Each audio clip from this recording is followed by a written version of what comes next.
So fine. We're working on self-mastery, basically.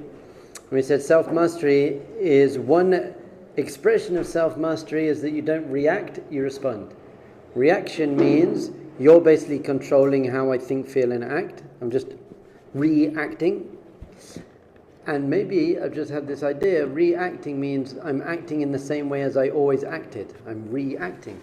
I'm reacting the same way I always did. And we said you want to start reacting, you want to start responding. I'm going to respond. I'm going to choose how to approach the situation. Being proactive. Proactive. That's exactly.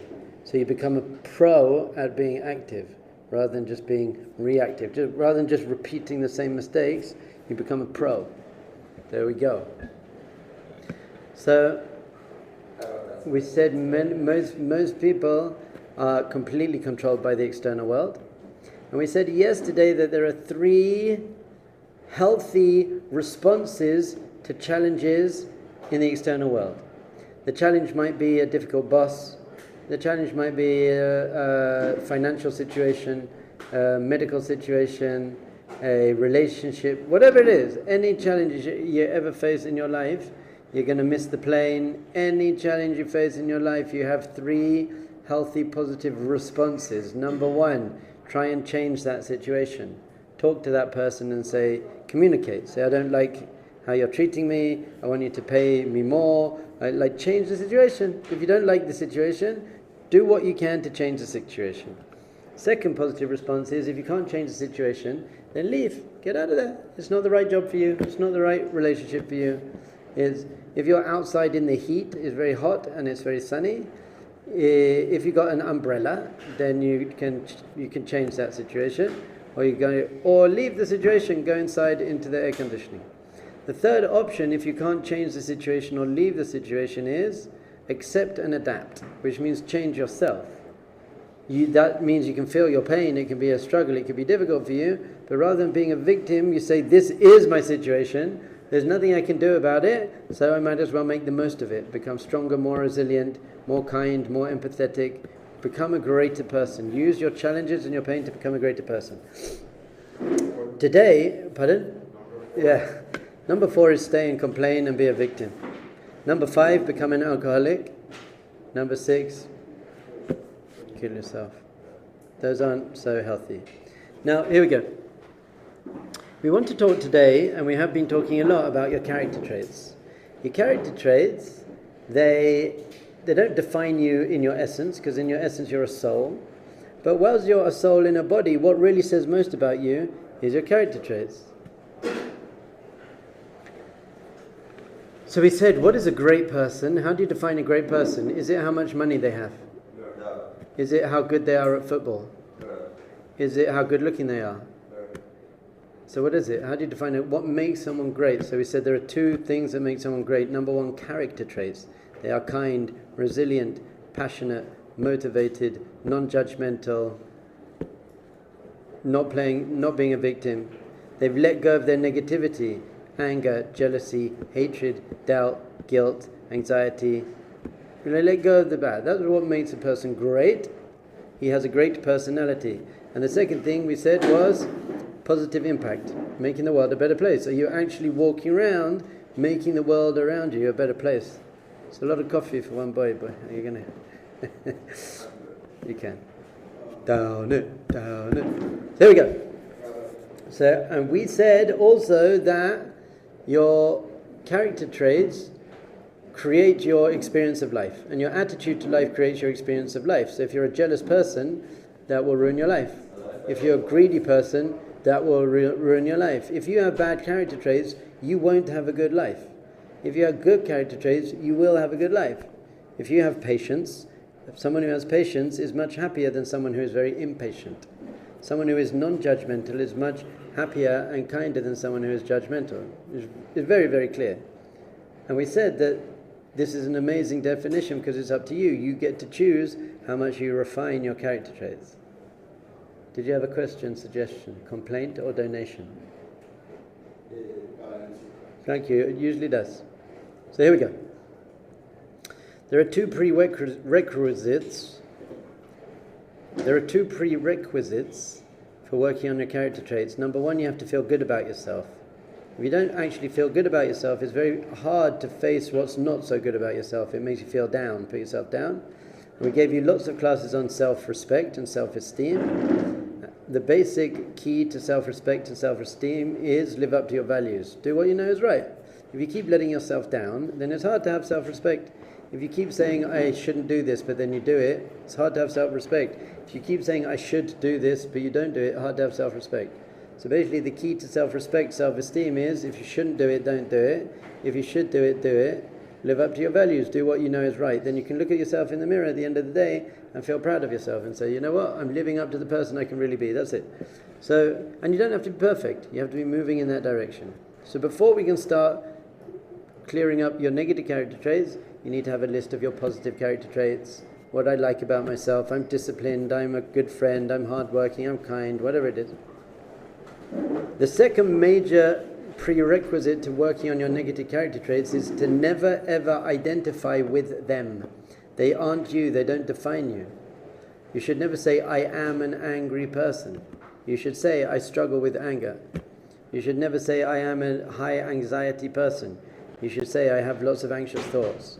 You should never identify with your negative character traits. If you do that, it's very hard to work on them and change them, because it's like, this is who I am, this is my nature, and then you become a victim to them, rather than saying, this is something that I can and am actually excited to work on.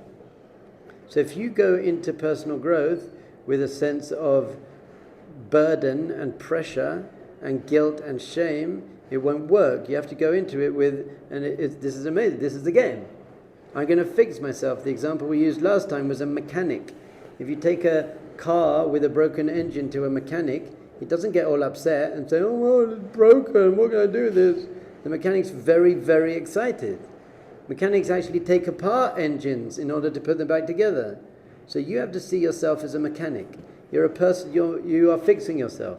So when you see your own brokenness, your own lack of perfection, your own negative character traits, that shouldn't upset you, that should excite you. Because it's like, amazing, now I have something to work on.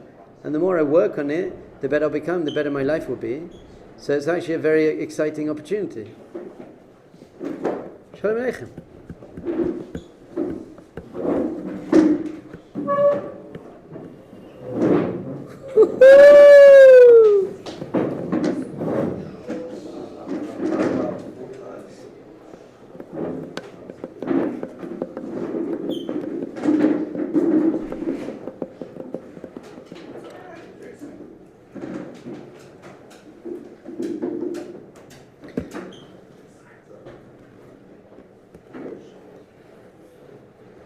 So just for the people who just arrived, very quickly, your character traits create your experience of life.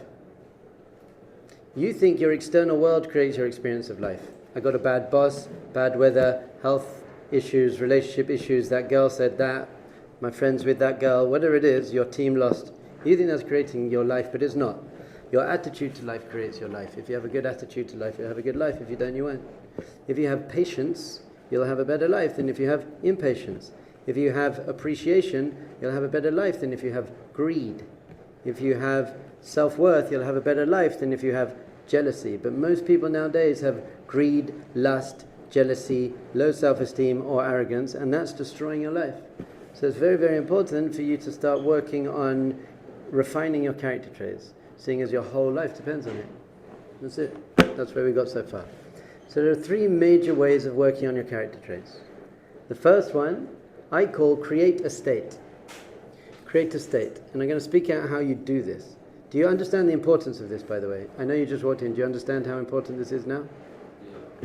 Great. Even for atheists, this isn't even like, you don't need God and tefillin and Shabbos. An atheist also needs to work on their character traits. The kinder and nicer and less judgmental and more healthy and loving and kind and passionate and motivated a atheist is, the happier he'll be, the better life, the better husband he'll be, the more his kids will respect him. So you want to be a good husband and you want your kids to respect you, that all depends on your character traits. If someone wants to marry your daughter, what's most important? Their character traits. I don't care how good they are at tennis or what car they drive. I care how kind they are and how nice they are. Character traits are everything. What is so amazing and powerful about this definition? is that you get to choose how much you work on your character traits. Whereas everything else in your life, you don't really get to choose, because there'll always be someone who's better looking than you and richer than you and more successful than you, especially whilst I'm around. So here are your 3 ways to work on your character traits. Number 1, create a state. What does that mean? 1A, the first part of creating a state is you have to become aware of your triggers. What is going to trigger that negative character trait? So you know that when that guy comes up and insults you, or that person at work is going to annoy you, you have to know that person, I know that they annoy me. Or God forbid, your mum, you know, every time your mum sees you, she's like, what are you doing with your life? Why don't you get a real job? So you know that that person is going to trigger you. Or you know that situation is going to trigger you. You're stuck in a traffic jam in your car. You know you're going to freak out. You're going to freak out. Or you're waiting for the bus, it's not coming, you're going to freak out. Or you're on social media and you see your ex-girlfriend with some guy who's clearly much better looking than you, much more ripped than you, much richer than you. You know that's going to create jealousy. So you have to understand what people, what situations are going to arouse the negativity within me. And then you have to know how to deal with it. In general, if you can avoid it, avoid it. You don't have to challenge yourself. If you're a recovering alcoholic, don't go to a bar and say, well, I'll just avoid drinking. That's not a clever idea.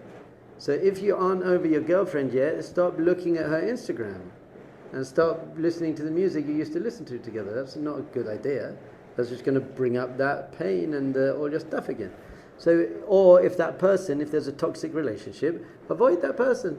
Stay out of the way. But if it's your boss or someone you're living with and you can't avoid it, you have to then know, how do I deal with that situation? So we call it create a state. Number 1, be aware of your triggers. Be aware of when you're going to get triggered. Number 2, play out in your mind how you're going to feel in that moment. What am I going to be thinking? Oh, I hate that. Why does they always say that to me? Don't they have any respect for me? Whatever little babyish thoughts you're going to have in your head, just be aware of them. How are you breathing? Are you breathing in a calm, deep way, or are you like... How are you standing? Are you standing like a mensch, or are you like... So you've got to know your physiology, how you're breathing, how you're standing, what you're thinking, and see yourself triggered. Create a state. Number 3 is recreate that state. Imagine yourself going into that situation, but standing up straight, breathing deeply, feeling relaxed, thinking to yourself a kind thought. So your mum says to you, why don't you get a job? And instead of getting really upset and saying, oh, you just don't understand. By the way, never say to your parents, you just don't understand, because they don't. And saying they don't understand, that doesn't help anything. Just think to yourself, thank you so much for caring so much about me. If you're in a traffic jam and you're freaking out, imagine yourself putting in some good music, breathing through your nose, sparking up a fat joint. Don't do that. There are better ways to deal with life than smoking all the time. It's not helping in the long run. You're like, yeah, you're like, good man. But it's not helping. It's not changing your character trait. It's just getting you high, so high. I want to get high. So it doesn't work in the long run. Don't do that. It's an escape, it's a counterfeit. It doesn't actually work. So you put in good music, you breathe deeply, and you're saying to yourself, I'm sure I'll get there on time. It will be all right. And even if I'm late, I'll deal with it. I'll deal with it. I'll deal with it. Put yourselves in that situation. When you do see your girlfriend, you go out on Thursday night, and you see your girlfriend with that other guy, put yourself in a better state. Go punch him in the face. Don't do that either. That's not healthy. But do you get the idea? Do you understand create a state? So that annoying neighbor, he says something annoying to you. Instead of saying something annoying back, you just smile and say, hey man, have a great day. And then you have to practice putting yourself in that state. This is how Tony Robbins works with Olympic athletes. Put yourself in a state. When that gun goes, you're about to go the 100-meter dash, the gun goes, bam, you've got to be in the right state. Number 2 is quite related to this. We're talking about how to work on negative character traits, how to approach them. We said the 2 prerequisites. Number 1, feel good about yourself.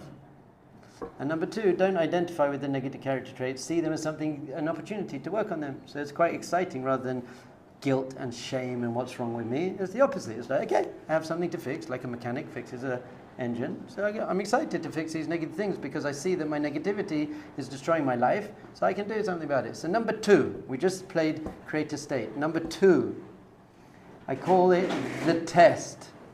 The test. And this is really rooted in 2 Jewish texts, the Mesilat Yesharim, the Path of the Just, and the Zohar, the foundational book of Kabbalah. And think of this. Let's say you're a very impatient person and you get very frustrated all the time. And then someone comes up to you and says, I've got your perfect job. This is your perfect job. It's what you love doing. And I'm going to pay you a ridiculous amount of money. And you're like, that's amazing. Thank you so much. And they say, but it's very, very important in our company that you have to be a very patient and calm person. And you're the opposite. You're the least patient, least calm person on the face of the planet. And you say, great. And they say, so what we're going to do, we're going to test you for 10 days, we're going to watch you. We're going to watch everything you do. And if you're patient and calm, then you can have this job. So the next morning you wake up and the alarm went off late and you're going to miss your bus and you're like, fine. I'm fine. Get in the shower, slip on the soap, bash your elbow. You're like, funny. That's great. The guy next door who annoys you, he's like, your mama. And you're like, I love you, man. You miss the bus and you're like, I'll walk today. So suddenly you're the most calm, patient person in the world. Why is that? Why is that? Why? What changed? Why did you suddenly become the most calm, patient person in the world? Your perspective. Because you saw that this whole situation is a test, and the reward and the result is something I really want. There's an amazing result. If I pass this test, I know it's a test. And if I pass the test, I'll have an amazing reward. So then you pass the test. Makes it much easier. So our sages teach us that in a way, this life is a test. Not an annoying test. It's called a nisayan. Nisayan, really, comes from the root, few different roots. One is to run away. So you can run away from the test, but the other one is to become uplifted. So if you face your tests in life and say, these are ways for me to become uplifted, it's through my challenges and my tests that I'm going to become a greater, stronger, healthier person, then you enjoy it. When you go to the gym, if it's not hurting, if it's not testing you, then you're not growing, but you enjoy the burn. Gains, baby. But you've got to see gains. There's gains in life. So the gains of having good character traits is you're a much happier, kinder, nicer person, you're a better husband, and your children respect you, and you have a much, much better life. Those are gains.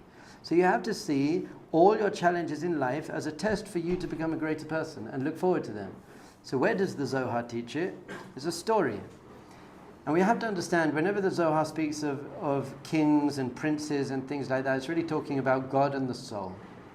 So there was a king. He was a very just, wonderful, amazing, powerful, kind king. And he wanted his son to be the new king. But in order to be a good king, you have to have self-control, you have to have good values, you have to live up to your values, you have to understand the people. So he said to the prince, I'm sending you out of the palace. You're going to go and live in the town with all the townspeople, and I want you to get to know the townspeople, and I want you to remember you're a prince. And the prince has a standard. You have to live up to your values as a prince. Do not become like those people. And if you can deal with that test, that challenge, then it proves that you can be the next king, and then you can come back to the palace to be the king. What's the spiritual idea behind that? Your soul.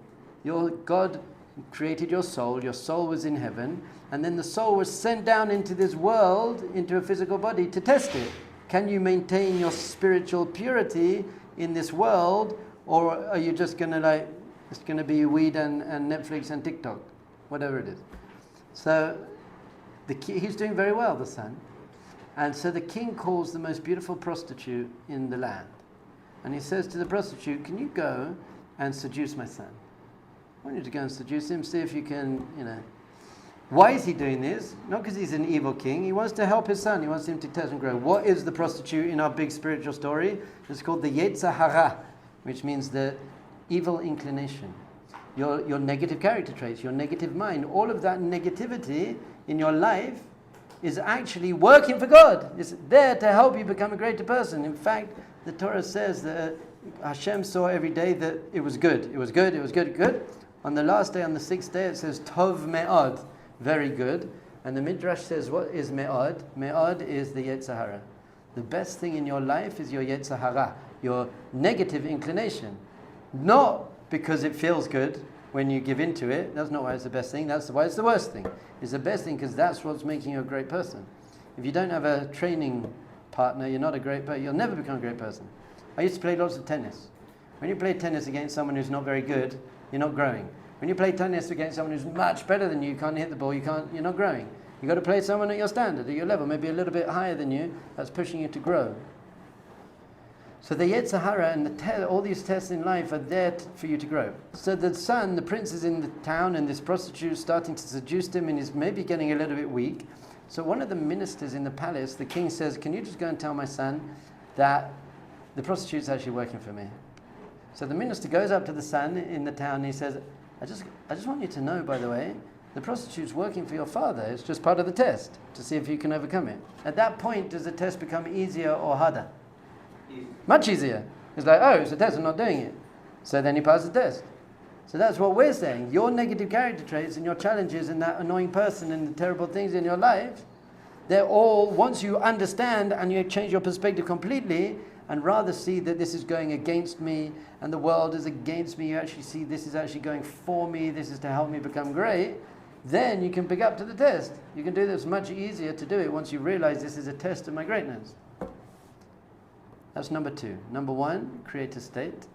Number 2 is a test. So they work hand in hand because you can see that every situation you get into is a test, so you can prepare for it beforehand to say, how do I want to pass that test? So when you're a martial artist, you train. Rocky 4. Have you seen Rocky 4 training scene? Drago, snow, Russia. It's a great. Have you seen it? No? See it. YouTube. You're not allowed to get on YouTube. YouTube Rocky 4 training scene. It's mamish the greatest thing ever. And he's in the mountains. He's got the log on his, and then you see Drago in the gym. So they're doing actually the same exercises, but Drago's got all like the technical equipment, but he's like running up the mountain and awesome. My whole life is based on Karate Kid, which is a terrible film, by the way, and Rocky 4.